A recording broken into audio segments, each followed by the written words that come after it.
We're live from New Delhi, watching DD India News, India's voice to the world. I'm Lipakshi Khurana, coming up in the next hour. Venezuela's ousted President Maduro to face New York court. US President Trump reaffirms we are in charge on Venezuela. UNSC to hold urgent session to address escalating crisis.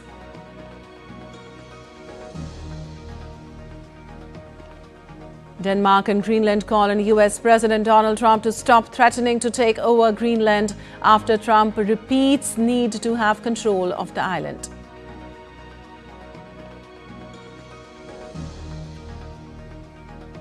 South Korea's President Lee to meet Chinese counterpart Xi Jinping with trade, Pyongyang on the agenda. Lee calls China very important partner for peace. India's Minister of External Affairs, Dr. S. Jaishankar, in Paris to meet the French leadership and hold talks with the Minister for Foreign Affairs, Jean-Noël Barrot.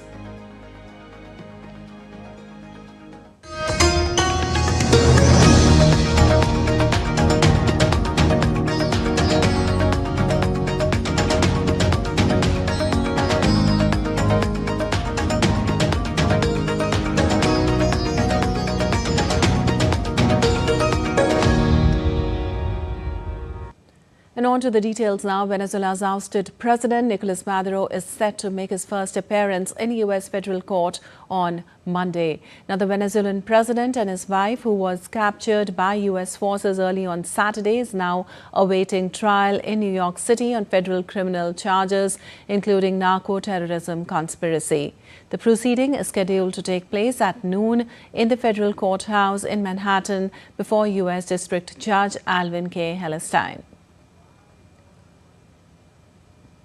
Meanwhile, President Donald Trump insisted on Sunday the United States is in charge of Venezuela after the capture of Nicolas Maduro, but was also dealing with the new interim leadership in Caracas.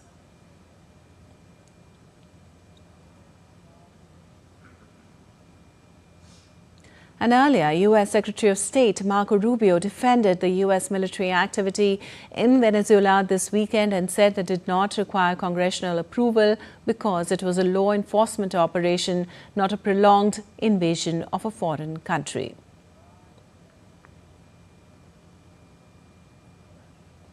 Following the U.S. military operations in Caracas, the United Nations Security Council will also hold an emergency meeting on Monday. The meeting is to discuss the recent capture of the deposed Venezuelan President Nicolas Maduro and his wife by the United States under the agenda Threats to International Peace and Security.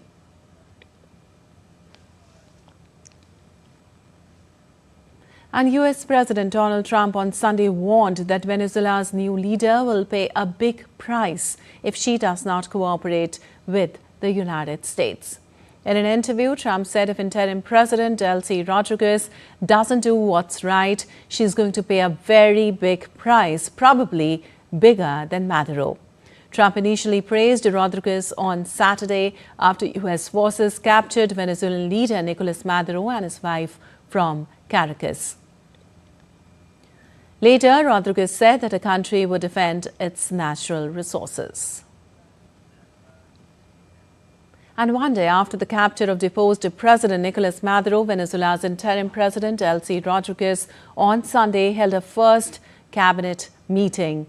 The video showed Rodriguez at a table in the Miraflores presidential palace alongside two other key Maduro loyalists, Defense Minister Vladimir Padrino and Interior Minister Diosdado Cabello. Further, in a social media post, Rodriguez on Sunday called for a balanced and respectful relationship with the United States and said they consider it a priority to move towards a balanced and respectful relationship between the U.S. and Venezuela. We extend an invitation to the U.S. government to work together on an agenda for cooperation and for that is aimed at towards shared development, she added as well.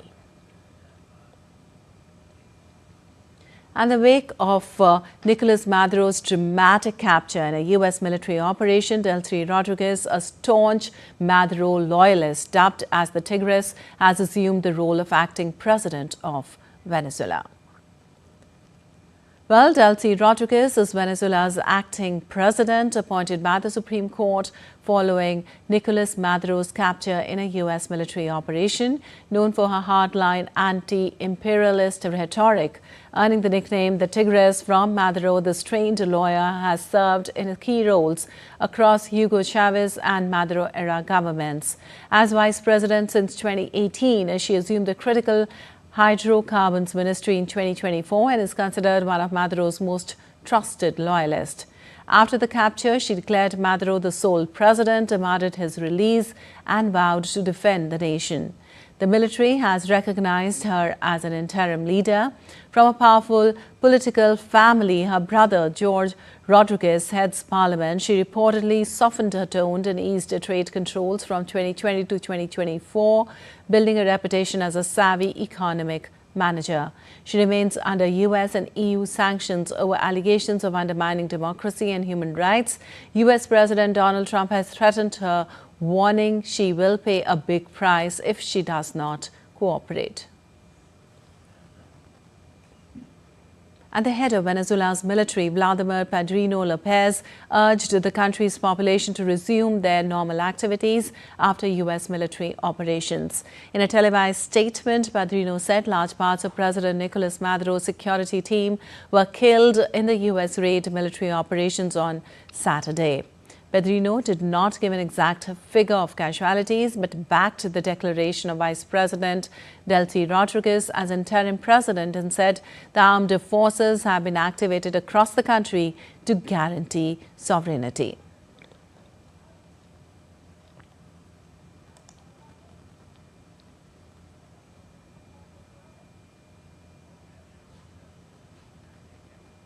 And for more on this, we have Akshay Dongre joining us. Well, Akshay, what are the legal precedents, if you talk about, and the international law implications of the U.S. actually capturing a foreign head of state and bringing him to the trial in U.S. federal court?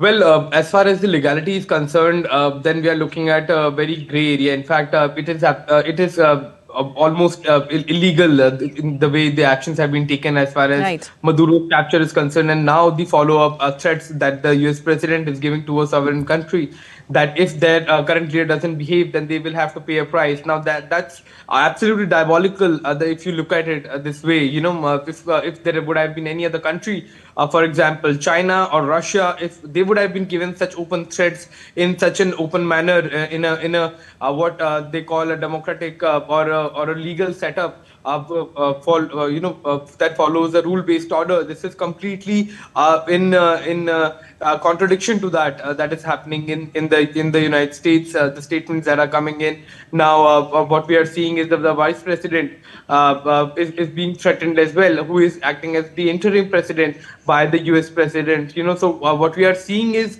a completely shredding of UN Charter, completely throwing away of the rules.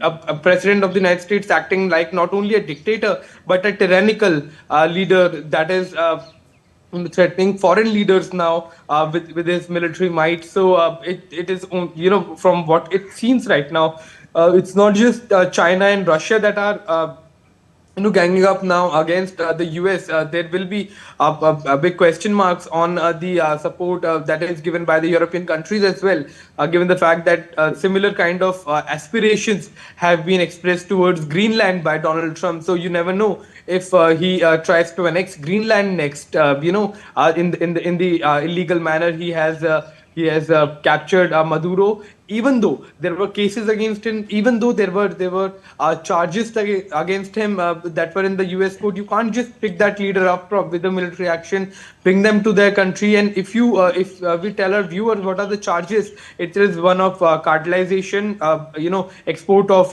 cocaine into that's a drug into the United States, possessing of machine guns. And these kind of petty charges are level against Maduro that are not in extreme serious nature that would have required the US to send their military pick up that leader, bring him back to their country, and then claim that they are in charge of the entire country now. They are going to sell the oil of that country now. That's absolutely illegal from what it seems, and is only going to isolate the Southern America further from the United States, as it is being evident with the statements coming in from Chile, from Colombia, from Brazil.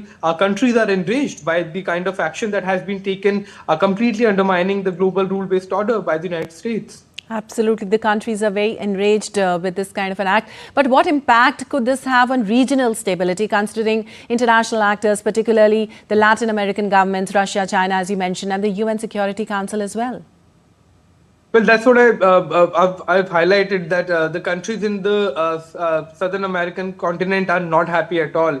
You know, if you just take out a few examples out of the entire grouping, the countries are enraged. You know, the biggest player there, Brazil, is unhappy with it. The president of Brazil has already had tensions with Donald Trump. Then Chile has already said that this can be our fate as well. It can be fate of any other country in the future. Colombia already has expressed strong support for the Venezuelan leader and has called for his release. Other countries as well. Cuba is a long-standing rival of the United States, so that these are the countries there.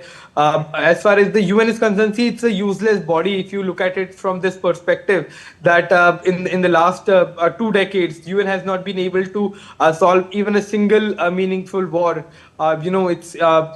They have been useless. The United Nations Security Council is also useless, given the fact that the aggressor holds the veto there in the United Nations Security Council. And if there is any kind of motion that is brought into the United Nations Security Council, that is the apex security body of the UN, then it can be vetoed, it can be stopped right there without any explanation by the United States, by even UK for that matter.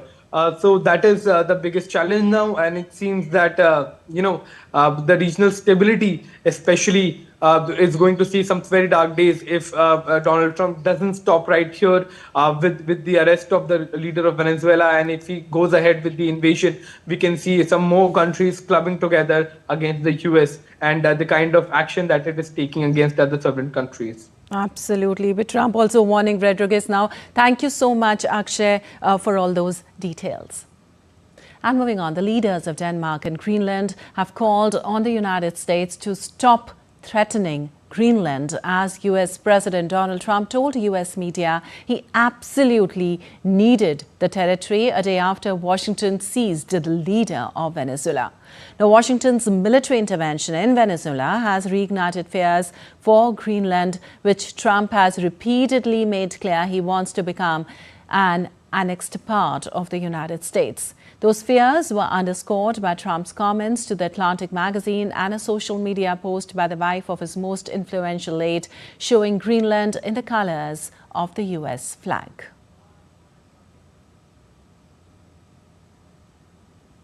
In Greenland's case, Trump has claimed that making the Danish territory part of the United States would serve US national security interest, given its strategic location on the Arctic.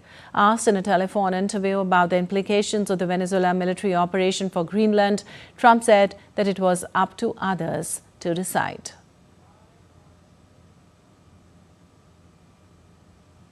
Late on Saturday, Katie Miller, wife of Trump's Deputy Chief of Staff Stephen Miller, posted the contentious image of the Danish Autonomous Territory in the colors of the US flag on her X feed. Greenland's Prime Minister Jens Frederik Nielsen called the post disrespectful. But he also said that there is neither reason for panic nor for concern. Our country is not for sale and our future is not decided by social media posts.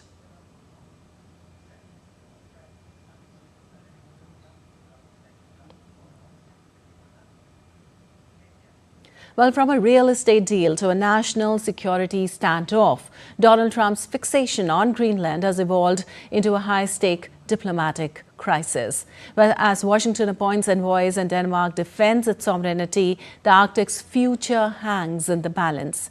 We trace the timeline of a struggle that is reshaping Western alliances and Arctic security as well. Well, Trump floats buying Greenland as a real estate deal. Denmark rejects it in August 2019.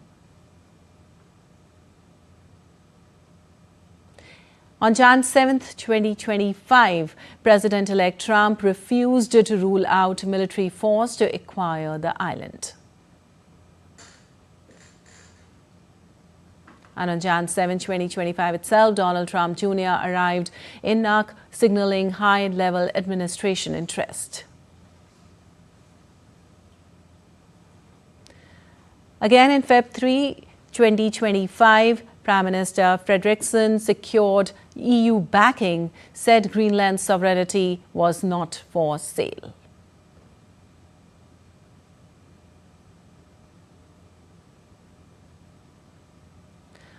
On March 4, 2025, Trump told Congress the US will get Greenland one way or the other.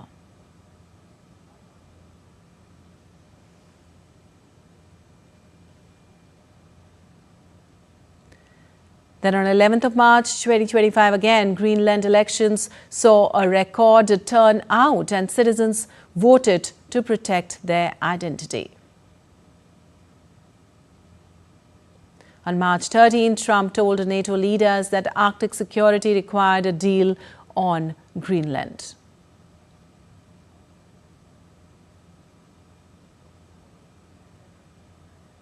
On the 28th of March, VP J.D. Vance visited Pituffik base, claiming Denmark failed to protect the Arctic. Jens Frederik Nielsen on March 28 became Prime Minister, seeking urgent dialogue to de-escalate.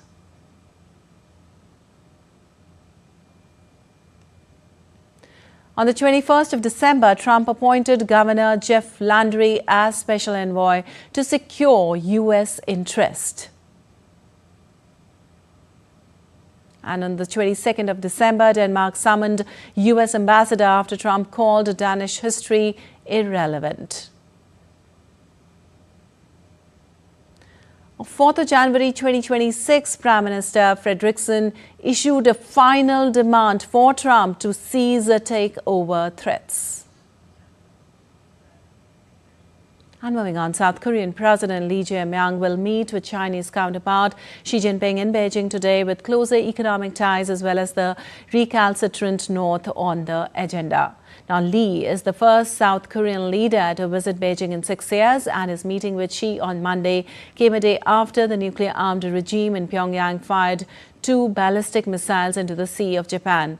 The pair will meet for an opening ceremony and a summit before the signing of an agreement and a state banquet. The South Korean leader, accompanied by a delegation of business and tech leaders, hopes to secure pledges to expand economic cooperation with his country's largest trading partner. Xi and Lee last met in November on the sidelines of the APEC summit in the South Korean city of Gyeongju, a meeting Seoul framed as a reset of ties after years of tension. And North Korea conducted a hypersonic missile test on Sunday to evaluate its military readiness and deterrence capability. Leader Kim Jong-un, who supervised the launch, described the test as a crucial strategic measure to sustain and strengthen a credible nuclear deterrent, citing ongoing geopolitical tensions and changing international conditions. According to state news agency KCNA, the missile successfully struck targets around 1,000 kilometers away in waters east of the country. South Korea's military confirmed that ballistic missiles were launched towards the Eastern Sea. Coinciding with South Korean President Lee Jae-myung's official visit to China, the launch came shortly after Pyongyang issued a statement condemning recent U.S. strikes on Venezuela, calling them a breach of national sovereignty. And still to come on DD India News Hour. Ukraine drone attacks force temporary closure of 3 Moscow airports. Investigation underway in Swiss ski resort bar fire as police identify all 40 victims. And suspected arson fire damages bridge cables, leaving up to 45,000 Berlin households without power.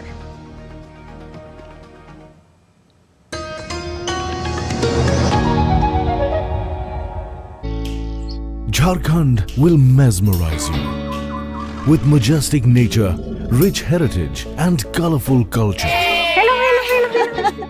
Johar. Johar. It fits perfectly. Thank you. Full workout हो गया.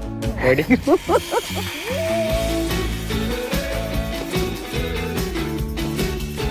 Postcards from Jharkhand on National Geographic.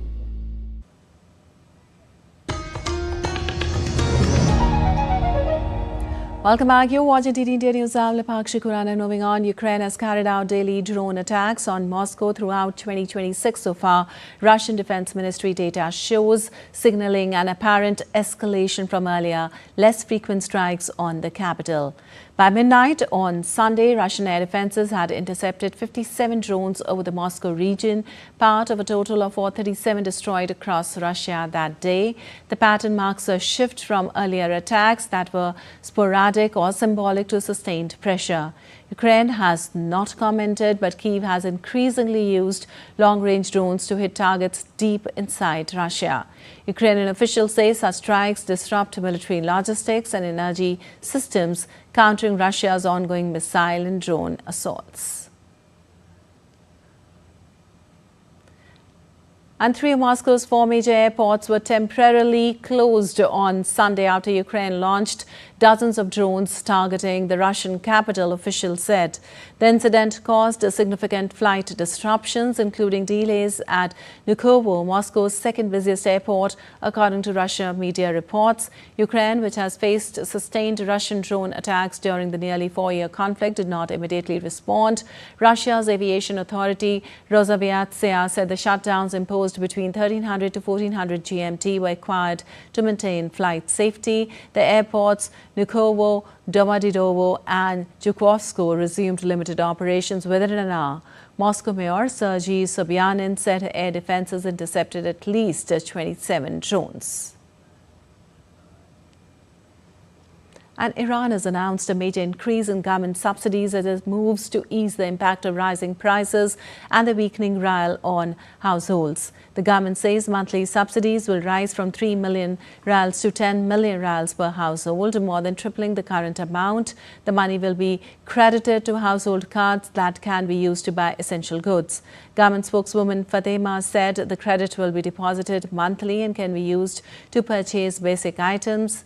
She added that all Iranian households will be covered under the new scheme. The program will begin in the second week of January under a decree issued by President Massoud. The government has also said that a separate payment of 1 million rials will be increased in line with inflation. Official figures show inflation has climbed above 40% following a sharp fall in the value of the rial. And Saudi-backed National Shield forces have been deployed in Mukalla, the capital of Yemen's oil-rich Hadramaut province, a day after seizing control of the area following clashes between rival Saudi and UAE-backed factions. The fighting erupted between forces aligned with Riyadh and the UAE-supported Southern Transitional Council. A military official from the STC said at least 80 of its fighters were killed in the confrontations and subsequent strikes since Friday.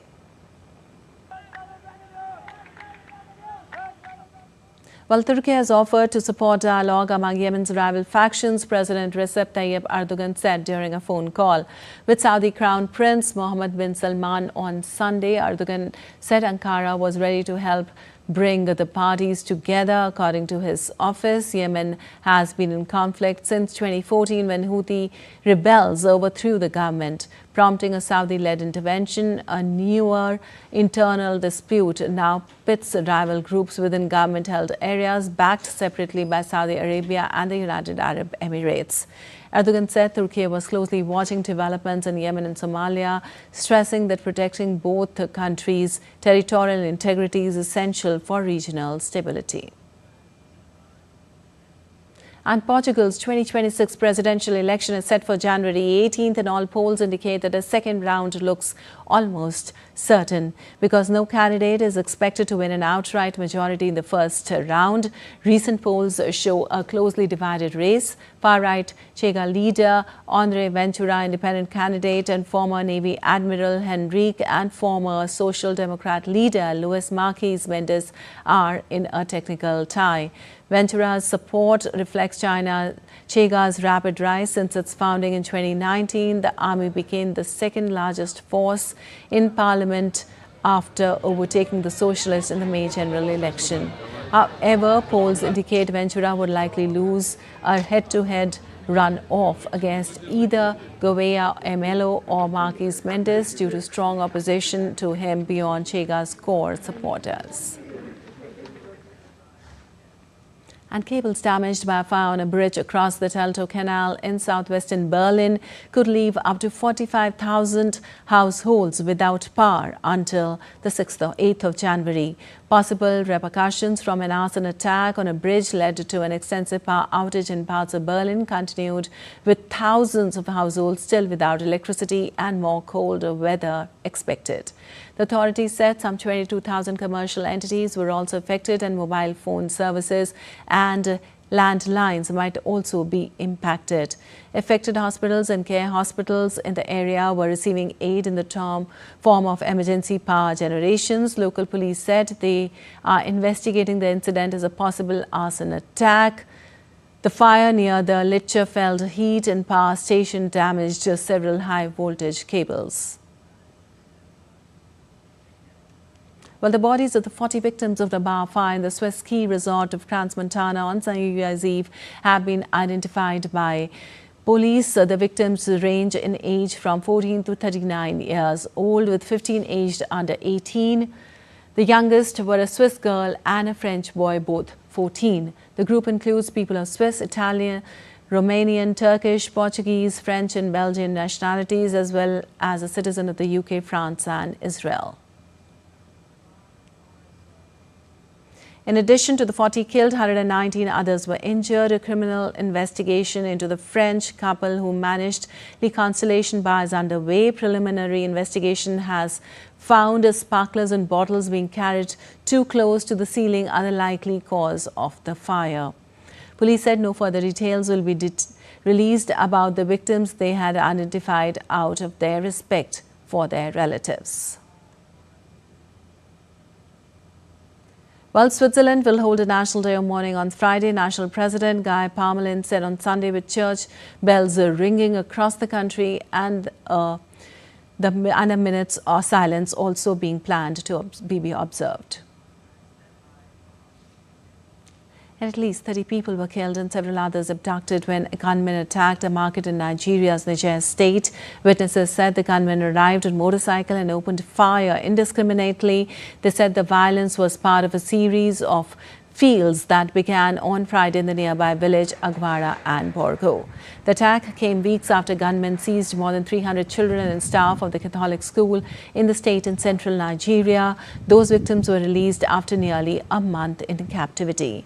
Police spokesperson Vaisu said the gunmen stormed Kusawan Daji market in Demo village on Saturday, burning stalls and looting food items.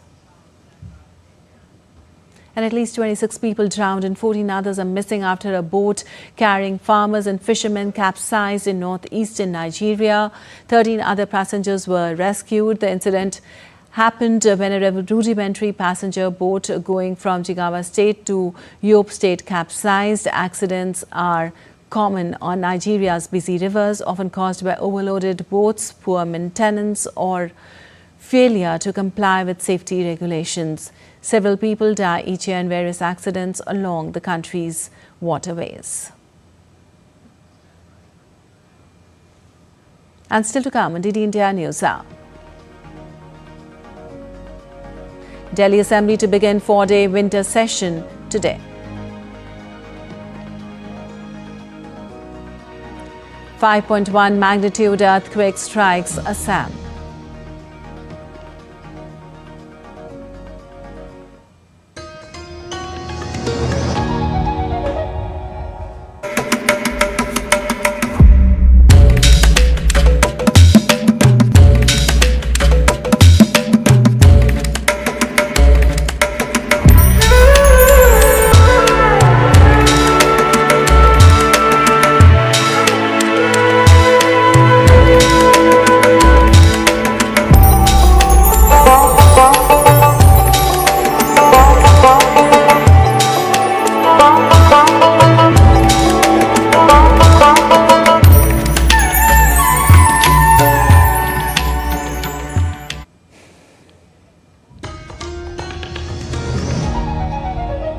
Welcome back. You're watching DD India News. I'm Lipakshi Khurana, and time now for a quick recap of the headlines. Venezuela's ousted President Maduro to face a New York court. US President Trump reaffirms we are in charge on Venezuela. UNSC to hold urgent session to address escalating crisis. Denmark and Greenland call on US President Donald Trump to stop threatening to take over Greenland after Trump repeats need to have control of the island. South Korea's President Lee to meet Chinese counterpart Xi Jinping betrayed Pyongyang on the agenda. Lee calls China a very important partner for peace.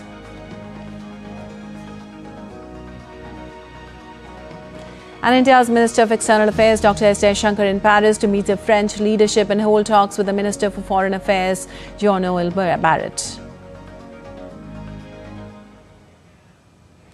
And leaders of the Bangladesh Hindu-Buddhist Christian Unity Council met BNP acting chairman Tariq Rahman at the party's Gulshan office in Dhaka on Saturday to express condolences over the death of former Prime Minister and BNP chairperson Begum Khaleda Zia.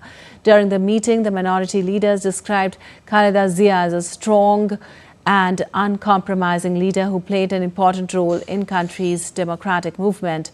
They said her death was a great loss for Bangladesh and conveyed their sympathy to Tariq Rahman and his family. The leaders also discussed growing concerns over recent incidents of violence against minority communities in different parts of the country. They presented Tariq Rahman with details of these incidents and submitted an 8-point list of demands, urging the BNP to include them as commitments in its election manifesto.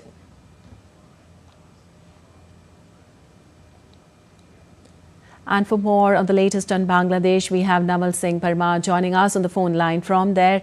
Well, Namal Singh, how is the situation now in Bangladesh? Give us the latest from there. Bangladesh is going for the election, 13th parliamentary election on 12th February this year. So election momentum is gradually being building up. BNP, after completion of mourning of Begum Khaleda Zia, will launch its poll campaign, most probably from Sylhet. Sylhet is one of the divisional city in Bangladesh, and the other parties are also gearing up to intensify their campaign.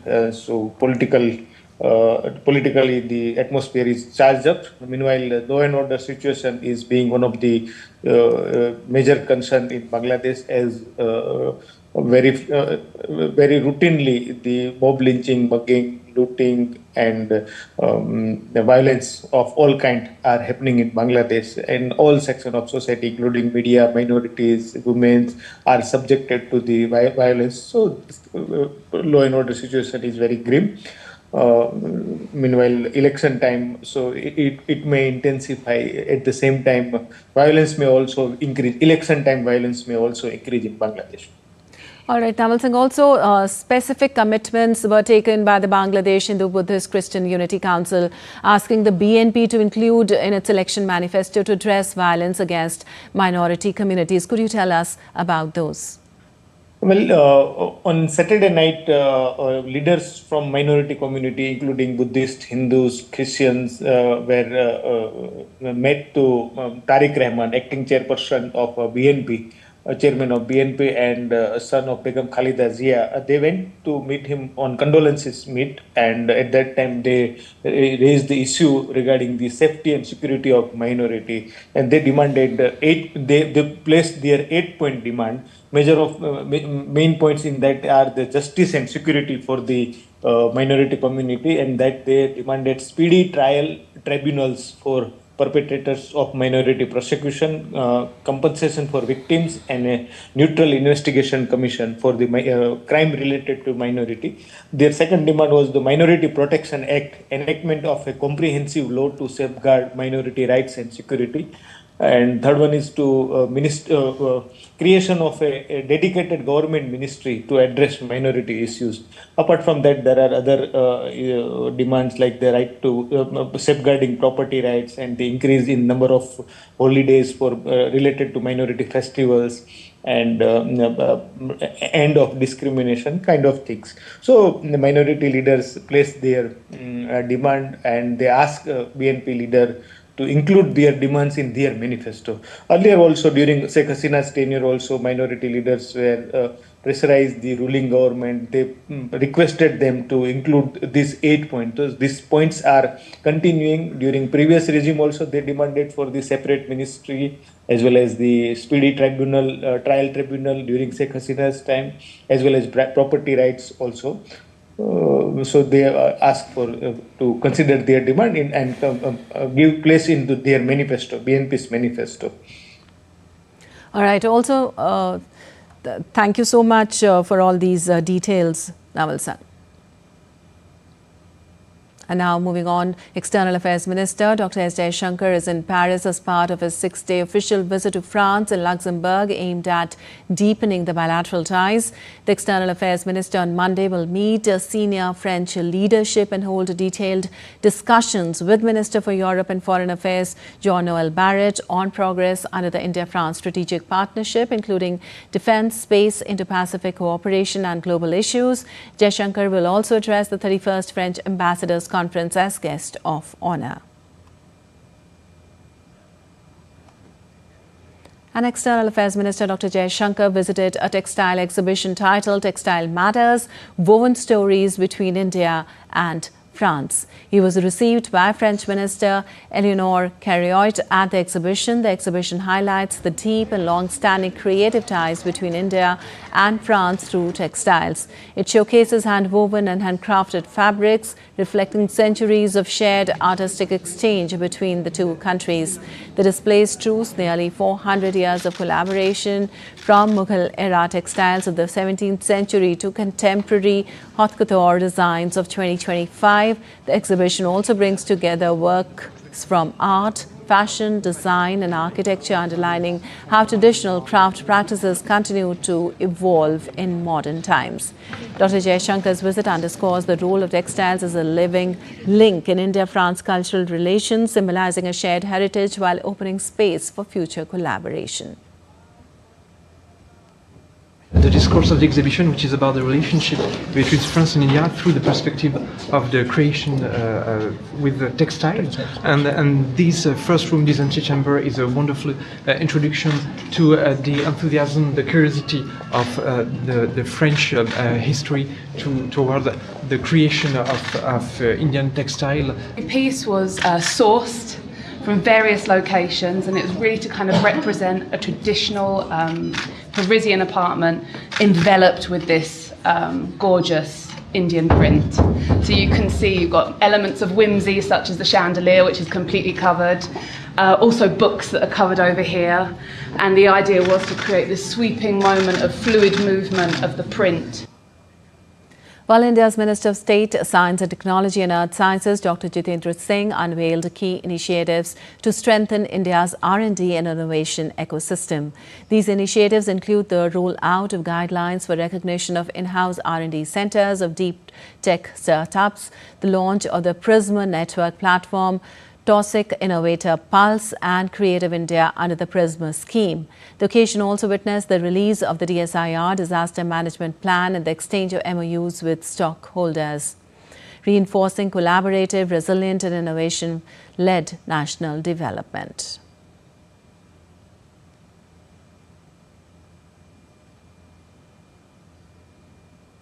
And at a time when major global economies are facing slow growth and uncertainty, India's economic activity remains relatively strong. The latest Purchasing Managers Index data released by S&P Global shows continued expansion in both manufacturing and services, outperforming many large economies. India's manufacturing PMI stood around 55 in December, while services PMI remained near 59, reflecting faster growth driven by stronger domestic demand, job creation and rising output. In contrast, the Eurozone continues to face industrial contraction. China shows limited growth and US records only moderate expansion amid ongoing uncertainty.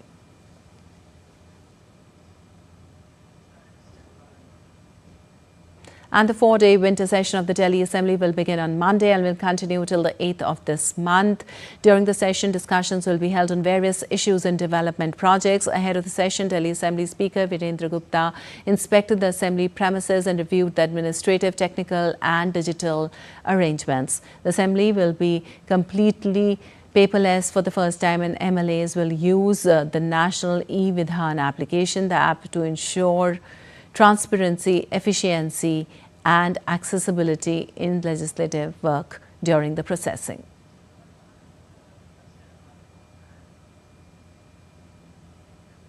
And Assam's Guwahati gets hit by 5.1 magnitude earthquake on Monday morning.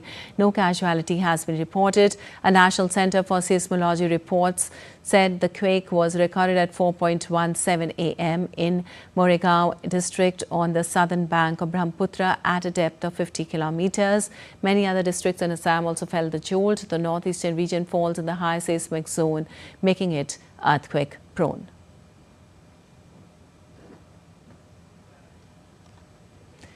And in a step towards strengthening patient-centric healthcare, the EAMS Delhi, with support from the Central Reserve Police Force, has operationalized the ASHRAE facility, an initiative aimed at providing safe shelter to patients and their attendants.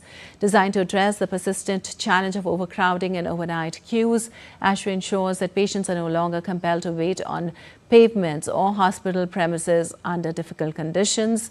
The patients arriving at night will be proactively identified and transported to the facility using eco-friendly electric shuttle buses. Upon arrival, each patient will be issued a token number in the order of reporting. The facility provides free food, clean blankets and access to hygienic toilets for both patients and their attendants, ensuring basic comfort and preserving dignity during their stay.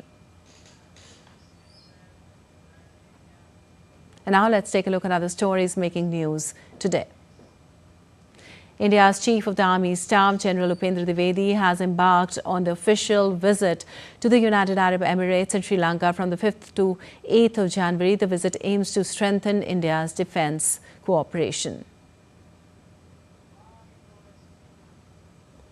The two-day Aeronautics 2047 National Seminar began in Bengaluru on Sunday, bringing together experts from across India's aerospace ecosystem. Inaugurated by Air Chief Marshal A.P. Singh, the events marks 25 years of the light combat aircraft Tejas and focuses on future aerospace technologies.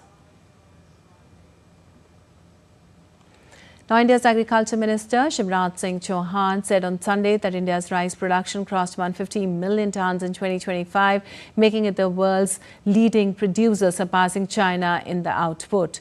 Speaking at the launch of 184 new crop varieties developed by Indian Council of Agricultural Research, he said India has also exported as a top rice exporter.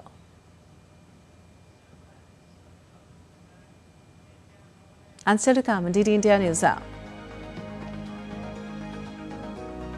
Oil prices dip in Asia as US capture of Venezuela's Maduro raises oversupply concerns.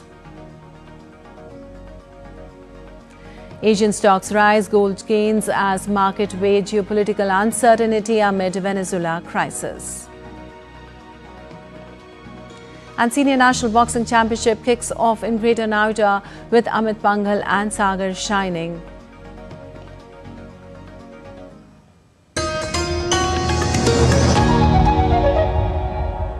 Can the US launch a bombing campaign against Iran? The Philippines vessel suffered structural damage. The saga of child sexual abuse is the United States China's debt trap strategy. Truth is stranger than fiction. But sometimes hard to uncover.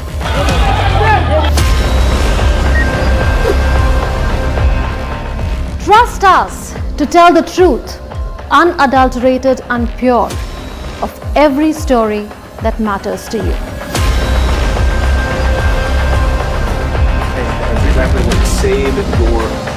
You read between the lines, cut the clutter, and connect the dots to get you the full picture. Watch Connecting the Dots at these times with me, only on DD India.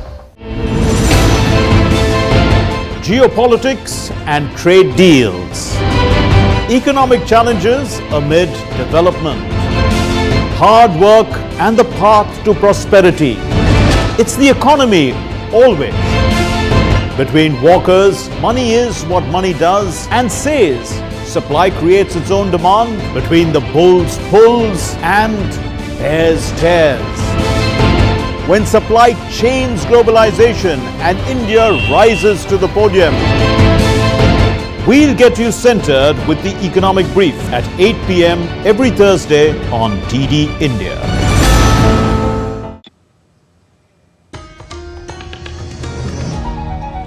Welcome back. You're watching DD India News. I'm Lipakshi Kunan, and on to some business news now. Oil prices fell modestly in Asian trading on Monday following the dramatic U.S. military operation that captured Venezuelan President Nicolas Maduro and his wife on January 3rd. Maduro was facing U.S. narco-trafficking charges, was flown to New York for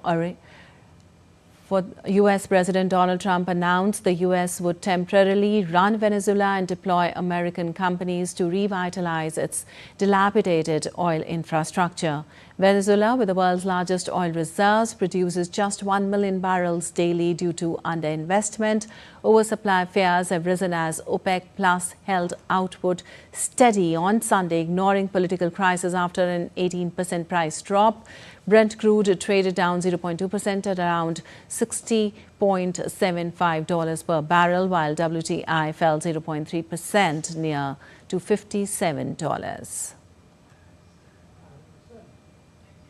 And Asian stocks opened high on Monday, with MSCI's Asia Pacific Index up by 0.3%, while S&P 500 futures gained 0.1%, despite U.S. military action capturing Venezuelan President Nicolas Maduro over the weekend.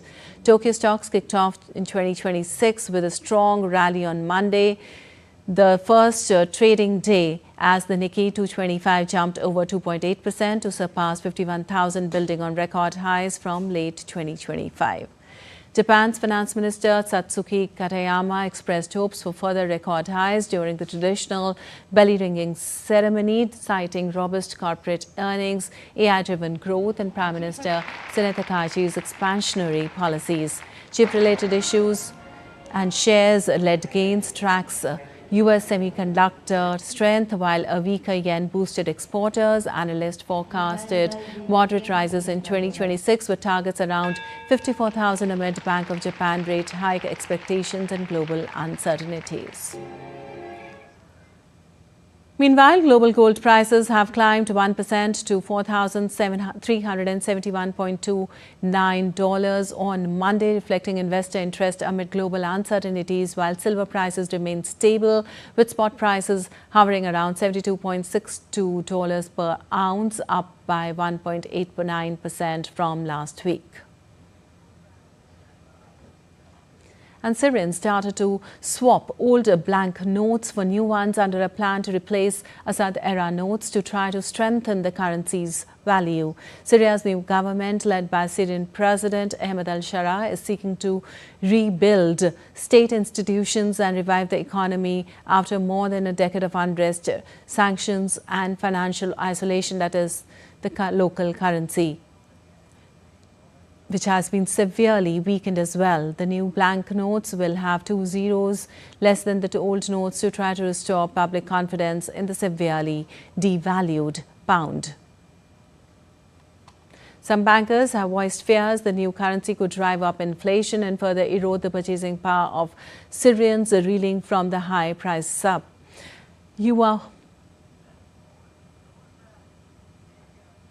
And now you're watching DD India News. Our time now for some sports news. India's young paddlers shown at the WTT Youth Contender 2026 in Vadodara.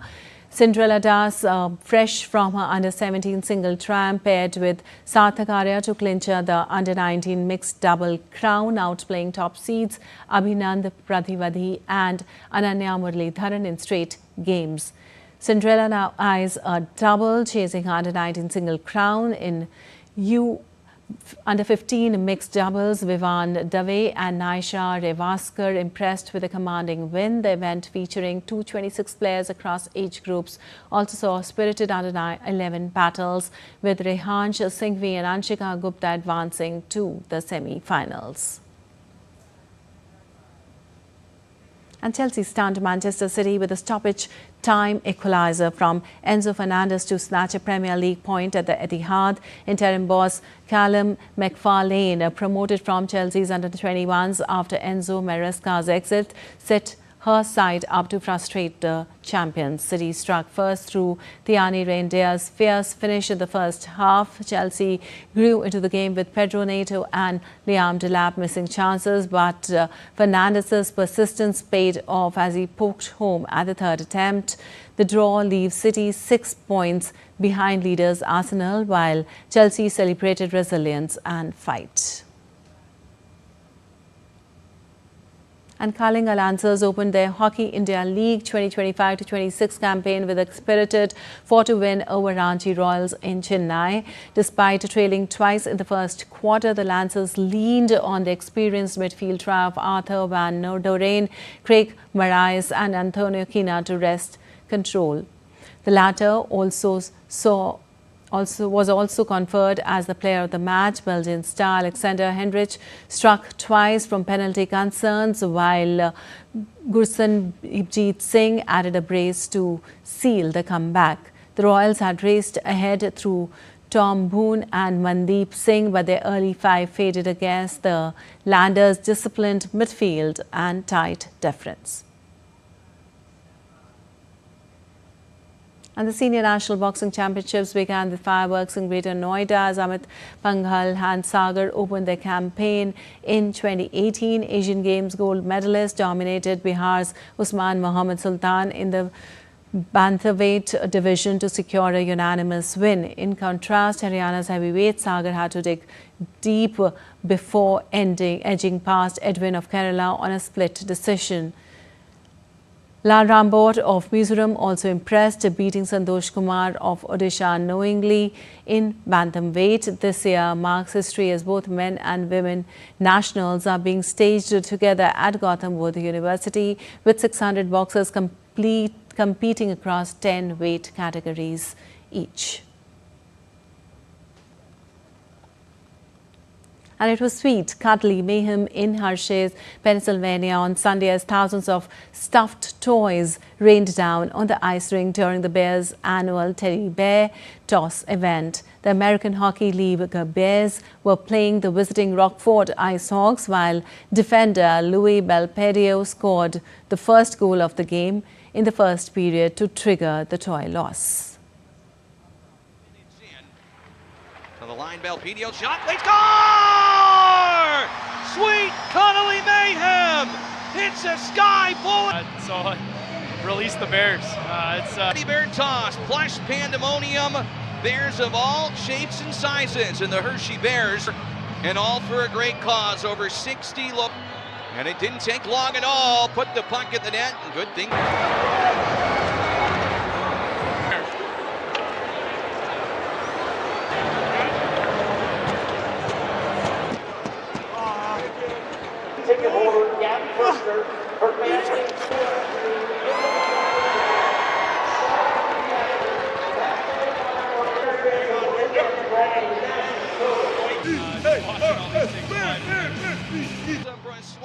And the bench scene when you win a championship. Well, that's all for this edition of DD India News Lab. But let us know your thoughts on the news of the day. For those on the go, you can get all the latest news and updates from India and across the world in the DD India mobile app. The app is available on both Android and iOS platforms. Scan the QR code on the screen to download now. We'll be back with more news as it breaks here on DD India. I'm Lipakshi Khurana from Al Fasair in Delhi. Thanks for watching DD India News App.